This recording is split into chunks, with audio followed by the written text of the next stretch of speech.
everybody, I'm Wes Cooper. Thank you so much for joining us tonight. Coverage you can count on continues with opportunities in North Augusta. City leaders getting an update tonight on developments at Riverside Village, and they say things are looking good. Here's the story. Education researchers say the COVID-19 pandemic has worsened South Carolina's teacher shortage. A South Carolina judge has sentenced the former CEO of a failed nuclear plant project to 2 years in prison as a part of a plea deal. Kimberly Brown has more.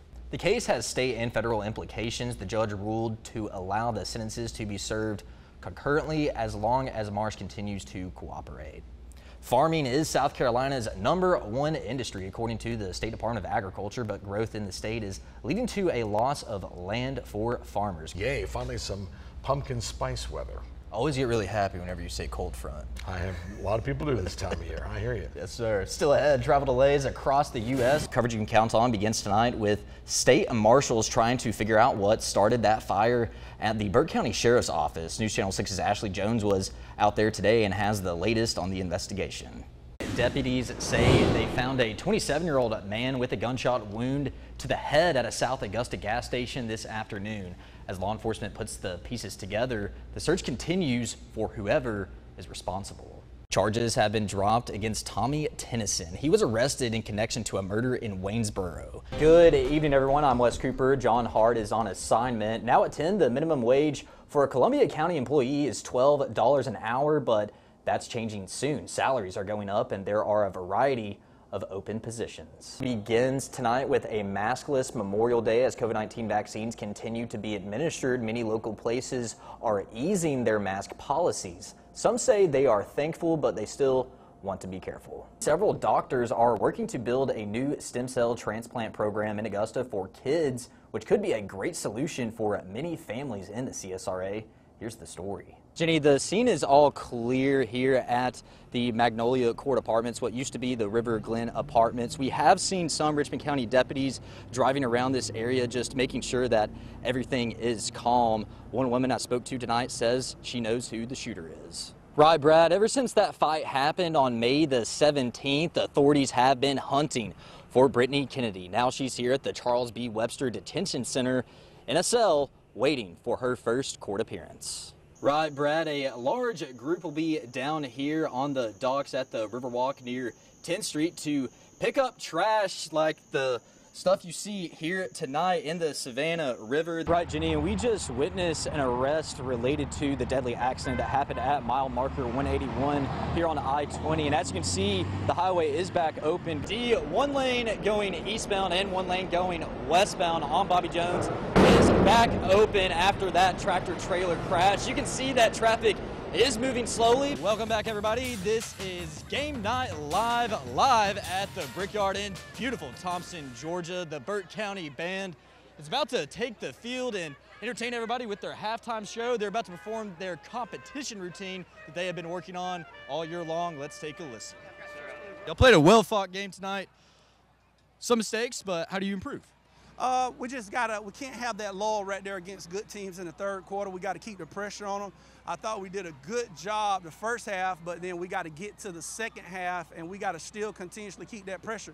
Give Burke credit, they made some plays when they had to make it, but hey, we came out victorious and that's all that matters. Play all 4 quarters, right? Yes, that's right. Play four quarters and you got to finish. And I thought we did a good job of finishing this ball game. Yes, sir. Congratulations. Thank you. Yes, sir. Go join the team. All right, John, back to you.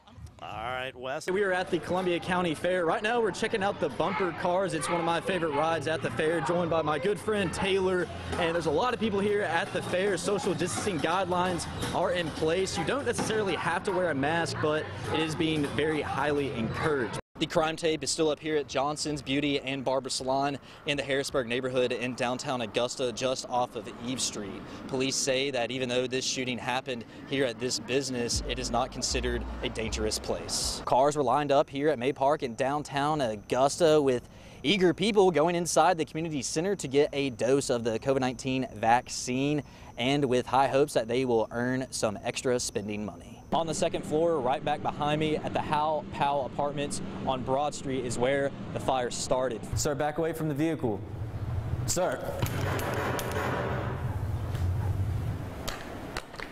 In a split second, officers must make decisions. So here in Burke County, sheriff's deputies are getting more use of force training while including a tactic called de-escalation. Loved ones, even strangers, paying their respect here at Midland Valley High to a life taken too soon. Many say that Nathaniel or Nate Johnson had a promising future, and it's a shame what happened.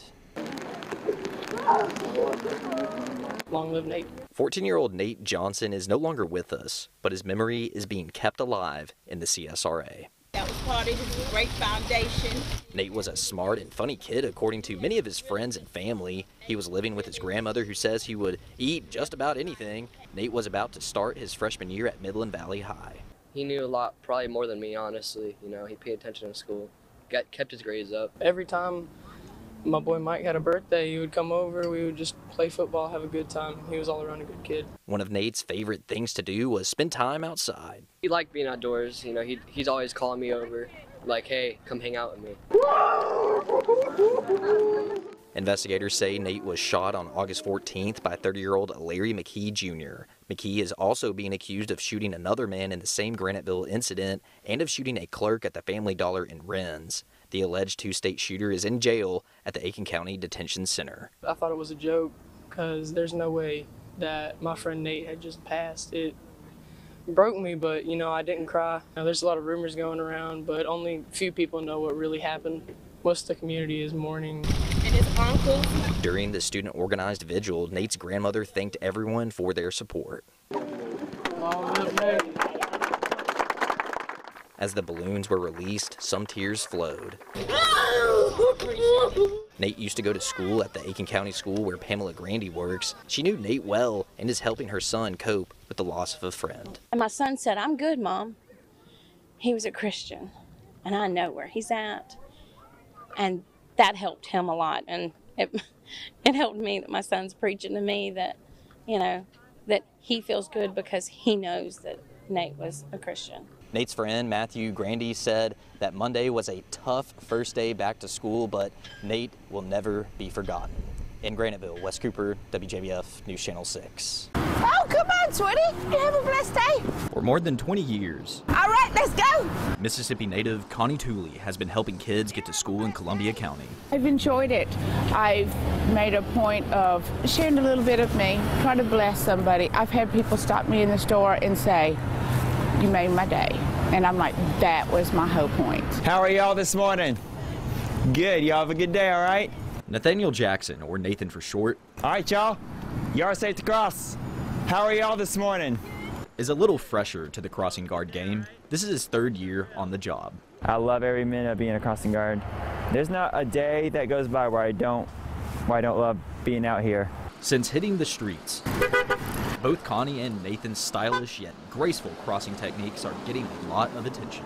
It does a lot for me because it makes me feel, love you too, makes me feel like I'm trusted, stuff like that. Okay. Yeah, because, you know, we're a part of the community. We help and serve the community. I like the fact knowing that the kids can come to me if they have an issue. You move pretty fast. Oh, yeah. So what's the secret? I don't know. My kids came home from college one day and said, "Mom," everybody at college in their classes were saying, "Man, your mom dances to him, bows to him." I'm like, hey, I'm enjoying myself while doing this. While Connie and Nathan have their differences, they both say they wouldn't be able to do their jobs without overcoming challenges with help from God. For Connie, she's got to be moving or she starts to have pain. That can strengthen you. God gives us things to help us to grow. For Nathan, he has a mild form of autism, but that does not hinder him at all. To be honest, sometimes I even forget I have a disability because I just go on throughout my life.